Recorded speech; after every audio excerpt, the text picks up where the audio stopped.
Super hits 93.5 red FM પર હું છું આરજે અજય. પતે કી બાત તમે સાંભળી રહ્યા છો અને આપણી સાથે છે doctor Shruti Venugopalan, ENT surgeon of Tricolour hospital.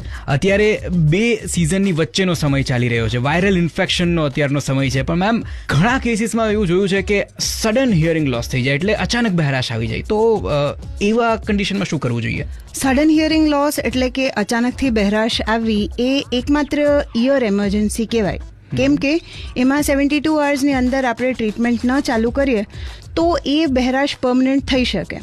હવે એના મેઇન રીઝન્સ છે કે જેમ કે તમને કોઈ વાયરલ ઇન્ફેક્શન થયું હોય જેને તમે જતું કરી દીધું હોય, દવા લીધી ના હોય, કે તો પછી દિવાળી ટાઈમે અચાનકથી ફટાકડા ફૂટેલા હોય અને તમે એની બહુ જ નજીક ઊભા રહ્યા હોય.